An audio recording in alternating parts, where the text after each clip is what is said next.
Thank you for joining us for today's press conference with Boise State University President Dr. Marlene Tromp and Director of Athletics Curt Apsey. If you could all please mute your lines, that would be helpful. If you have a question, please send me a message in the chat. I will try to get to as many of you as I possibly can, but if I'm unable to do so and your questions are not addressed, please send me an email and I will try to get you a response as soon as I can. Additionally, it would be helpful if you could limit yourself to just a couple questions so that we can get to as many of you as possible. I will be recording this press conference, so if any of you need the video or audio from the call, please send me an email and I will get that to you. With that, we'll start things off with Jay Tust from KTVB.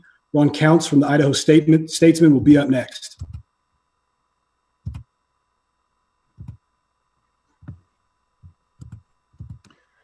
Yeah, I guess for Curt, just curious, was this move cutting both programs? Was it a Title IX move? Was there one program that had to be cut before the other in this process, Curt? No, Jay, I wouldn't say that was the motivation behind the decision. You know, we're obviously in the midst of some tough times right now, but you know, basically the decision to eliminate these sports was so that we could set up our department with a business model that had a budget that could be sustained going forward. And that really is the motivation behind this, at least to this point. In the release, it said that this was a cost-cutting move. It looked like there has been an effort made to fundraise money. Is that opportunity at all available to either program right now? And I referenced that with maybe a Bowling Green situation where earlier they cut their program, they fundraised money, and the baseball program ended up being able to survive. That's a great question, one that many people have. You know, when I talk about sustaining a budget, you know, in our world, that means not just this year and the next year and the next year, but for all the years to come. And for an athletic program to have to go out and raise every single penny just to keep their program alive, specifically in these sports, we're talking about a lot of money that would have to be, you know, consistently raised over a long period of time. And if you take how difficult that would be, how difficult fundraising is right now across the country, not just on a university campus, but in general, that just becomes, you know, in our minds, not sustainable and not something that we were comfortable saying was okay to do moving forward. We just didn't see that as a long-term approach to sustainability. So if either program were willing to commit to that isn't currently an option, though. At this point, no. I just don't know how a commitment can be made for years to come. I mean, I could certainly see, you know, programs or areas, or even for that matter, different areas on campus, you know, being able to say, hey, we think we can raise a certain amount of money this year. Well, what happens in year 2 and 3 and 4 and 5 and 6? And we don't see that as a sustainable business model to keep programs alive that have to raise every single penny to exist. And, you know, at the same time, we've still got to raise money within our department to keep the programs that we currently have strong. That's also been a challenge in times like these. So we just didn't see that as feasible at this point. Last one for me, Curt, and that's in the email, it said that there's an anticipated $3 million that you guys will have to cut from the budget. How much of that $3 million did the baseball and swimming and diving programs make up for? And then what are some of the other concessions that you've made throughout this process? Well, baseball and swimming add up to roughly $2.3 million. And then all of our sports have made contributions back to the department in terms of savings, Jay. So we're probably not even done trying to save money and find different ways to create revenue, because, you know, the darn future is just so unclear. Who knows what the fall is going to look like, not just from an athletic perspective, but enrollment on campus and state support and those kinds of things. So we were very fortunate to be able to get to that number, but I still think we need to, you know, find ways to save as much as we can and generate different kinds of revenue going forward, not knowing what the future is. Thank you, Curt. All right, Ron Counts with the Idaho Statesman, followed by John Woostrow with the Idaho Press. Curt, you mentioned that all your teams have contributed some cost-cutting measures. How have they done that? Oh my gosh, across the board, guys and gals, anywhere from travel to schedule adjustments to, equipment to training table to travel. I think I mentioned that already. We asked them to do their best to try and do that. And I thought they did a great job. And, I think you guys all know we get a lot done in this department without the necessary resources. So to ask our coaches to go and do that again and try to find ways to save money until we can get through this was very difficult. But they were willing to take it on, and they all did a great job. And, hopefully we can maybe just do that for this year and then sort of get back to normal with revenue streams and all that. But, who knows what the future entails. And I was just really proud of our staff and our coaches to be able to step up as a team and contribute to these tough times. And I thought they did a great job. You also mentioned that this move was made to improve the sustainability of your business model. Is this enough of a move, or is there potentially more moves coming in the future? Ron, I think that just depends on what the future looks like. This is so much bigger than just two sports, and I don't want to downplay the pain and the anxiousness and the questions that we have from our student athletes and our coaches in terms of those two sports. But this is just so much bigger than that. This is about an athletic department budget. This is about how our university is going to handle the fall, what our state is going through economically. It's all those, I think, put together. And so it's a tough time for everybody. And, we're just doing our best to control costs as much as we can and hopefully find different ways to generate revenue so that we can maintain a balanced budget going forward.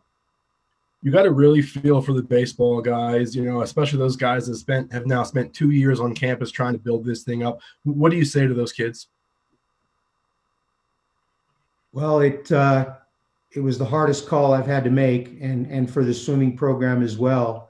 When I go back 3 years, I had to do this with another program as well. And, the only thing I can do is to give them a reason why, which is similar to the reasons that I've shared with you all today, but just to make sure that they know that we're there for them. We are going to spend every waking minute figuring out a way for them to take the next step in life. And that goes with our coaches, and possibly any staff that are associated with that program. So more than anything, I'm sorry for the decision. It was necessary from a department standpoint. I understand how you feel. We care about you, and there are people within our department and on this campus that are going to help them get through a tough time like this and hopefully get them to a place where they're either remaining on campus and getting their degree or finding another place to compete in their sport. Hard discussion, not an easy answer, that's for sure. Sure. How did you inform the players? Well, usually it's not like I do this every day, but I would have much preferred to be able to tell them face to face. But obviously in these times and circumstances, that was really hard, especially in baseball. Those guys are playing all over the country right now in summer ball. So we sent an email this morning. We followed it up with a text message to make sure that they checked the email. And then we had a scheduled Zoom call this morning with both programs.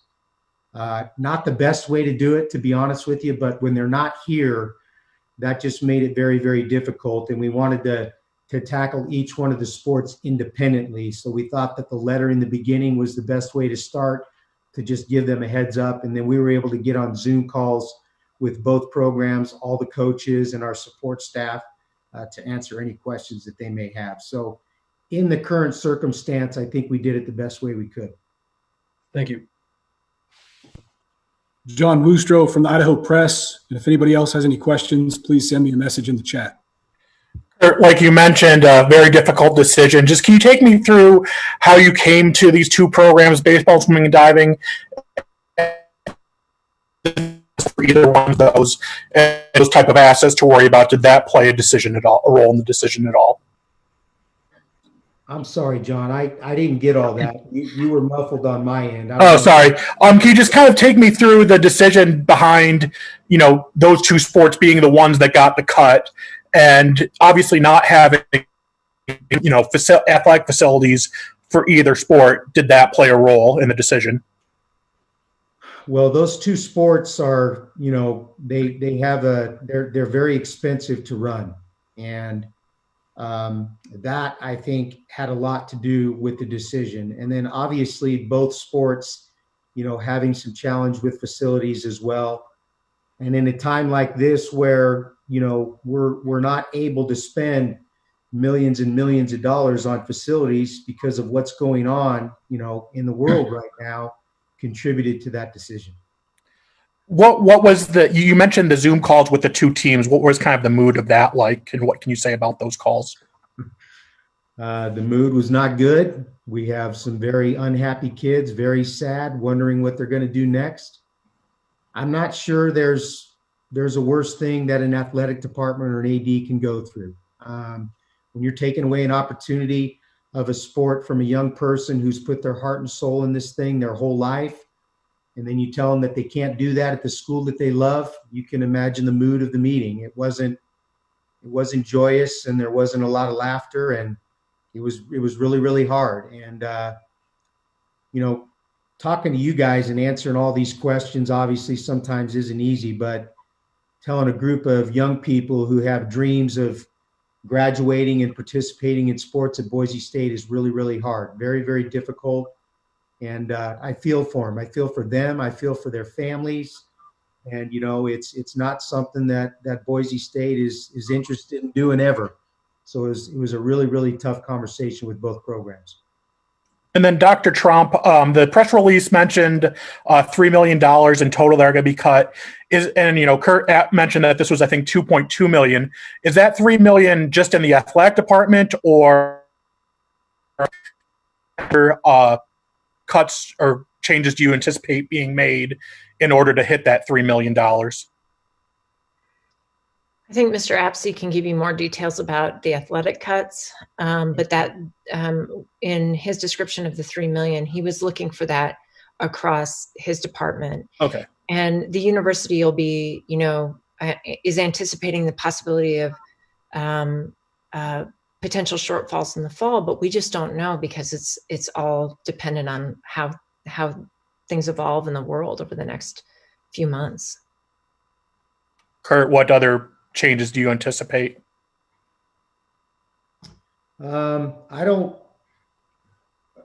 know if I anticipate certain changes, but I don't think that the budget challenge is over with. And I know that, the university and the athletic department are going to continue to make sure that we are looking at a budget that we can balance currently, and then also making sure that we can sustain that going forward. And when you have a future like we have right now, not knowing what fall is going to look like, not just from an athletic perspective, but from an academic perspective as well, that's just really, really hard to gauge. But, I would be untruthful if I told you this is over. I don't know exactly what that looks like. I don't know if that includes other programs or bigger cost savings or whatever that may be, but we're anticipating more, and I think it's irresponsible to not anticipate that. But I don't have the exact way for you, John, right now to say, hey, this is what else we're looking for. We're looking at everything in our department, and we have been over the last 4 months, so that's not going to change. All right, thanks. That's good. Don Day from Boise Dev, followed by Tim Booth from the Associated Press. Hi there. Thanks for taking the time. I'm curious about the plans for the ballpark on the southern end of the campus. I understand the school was turned down by ACHD for some road vacations last week, and as recently as Tuesday asked the commission to reconsider that. So I'm curious what the status of that is and what you plan to do going forward. Well, without a program, we're obviously not going to have a ballpark. So the status is no ballpark.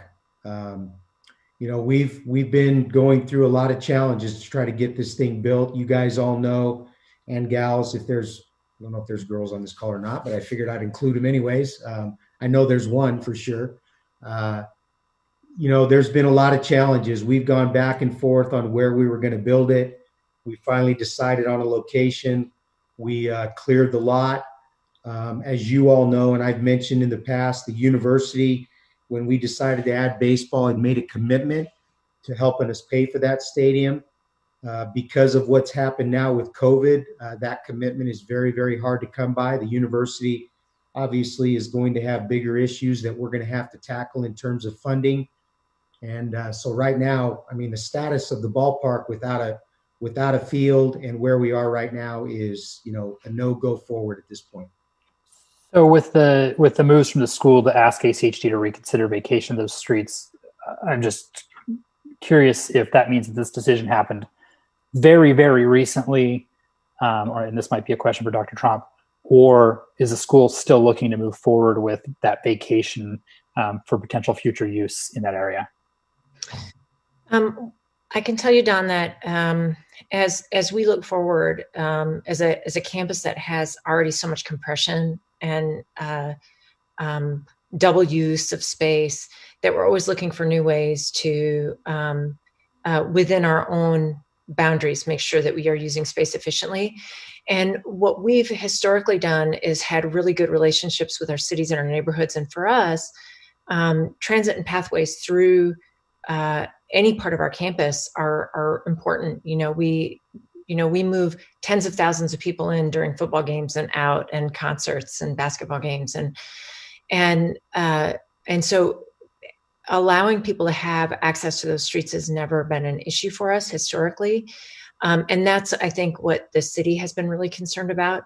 But we know that ultimately, as we grow, we'll need to utilize new space. So whatever facilities are eventually put there, we'll want to make sure that people have access. Tim Booth from the Associated Press. Hey, Curt. Football is such a driver for athletic programs, the revenues. I know it's not quite the same for you guys as it is a Power 5 school, but have you been able to project how much of a revenue hit you might be taking with football this year and how that might impact any more long-term moves or changes you have to make within the athletic department? Boy, Tim, that's probably a question for every AD in the country right now, right? We certainly have tried to do the math in terms of just how many people we can fit in our stadium, or whether or not anyone's going to be able to come into the stadium. That's still, I think, up in the air. But we've talked about everything from 25% to 50% to 30% capacity. And if it's in that range, that could be close to $7, $8, $9, $10 million. The thing that sometimes people don't think about is outside of the seating, that is going to affect our sponsorship dollars. That's going to potentially affect our TV revenue, depending on how many games we can play, or if it's going to be limited in any way.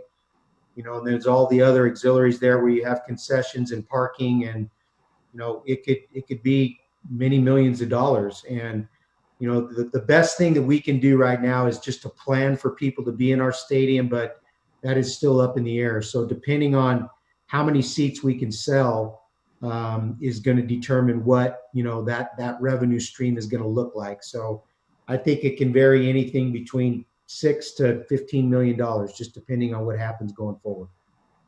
Thank you. Anything additional from anybody?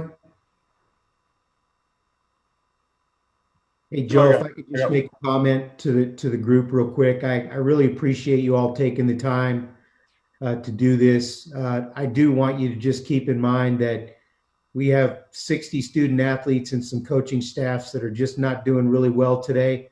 And I just wanted you to know that I appreciated you asking the question about how they're feeling, because for me right now, that's most important, making sure that we're taking care of these people and helping them plan for the next step in life. So I appreciated you asking the question. Jay Tust, you had something else? Yeah, if possible. Curt, I know that it's really tough to predict the future here. but are college athletics sustainable, especially the Olympic sports, if we don't have college football this fall? You know, Jay, I've had a lot of conversations with my counterparts across the country, as well as, you know, the ones in our conference, the Mountain West Conference.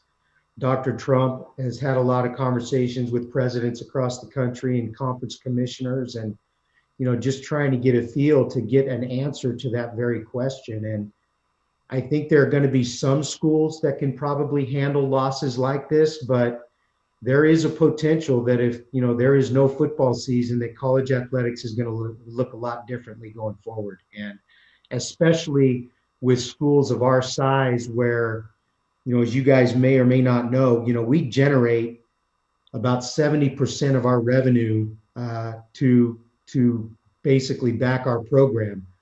And that's not the case with other schools. You know, there's a lot more support for whatever reason from, you know, their state and their students and their university and all that kind of stuff. And so we're very, very dependent on football, as everybody knows, as well as men's basketball from a ticket standpoint. So I think it depends on what school you're looking at.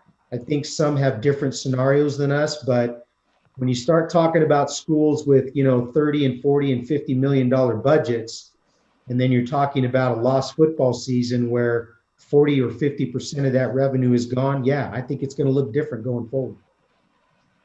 Thank you again, Curt. You bet. Will Hall from KTVB. Hey, Curt, real quick, just wanted to ask you what your communication has been like with Gary right now, and what was his reaction to the news? Well, I shared the news with Coach earlier this week, not much earlier than today. You know, obviously not pleased. I thought he handled it very, very professionally. He's a man of extremely high character. That whole family is. As you guys know, Christina is our deputy AD, and you know, it wasn't hard for him to take, probably more than anything because of all the damn work that's gone in to get to this point. I mean, I think about our time at, you know, the University of Texas when we kicked off this season, and it was awesome. And I was so proud of our staff and our student athletes and going and competing. And, you know, I've just seen the work that's been put in by him especially, and then his staff and his student athletes. So it was a really tough conversation, but he was unbelievable. And his parting words with me were, "How can I help?" And that is very, very unique. And I just appreciate him for approaching it that way, because it was not an easy conversation. On counts. Last question. Curt, when was this decision actually made? Not much before this decision, I can tell you that. It was made recently, a final decision made recently, and we felt that in the best interest of the programs that it should not wait. We want to give these coaches and these student athletes an opportunity to move on, however that may be. And, you know, it being so close to the academic year, Ron, it's going to be difficult, as, you know, even with the time frame they have now. But once we made the decision, we did not wait to make that public, so that we give these kids and these coaches an opportunity to hopefully take advantage of whatever's in front of them. So was it this week? Was it made this week? It was made recently. Recently. Okay. Thank you. All right, guys. Appreciate you taking the time. If you have additional questions, feel free to reach out. And if you need the audio or the video from the call, please let me know. Thanks, everybody, for your time. Appreciate it as well. Thank you, Curt.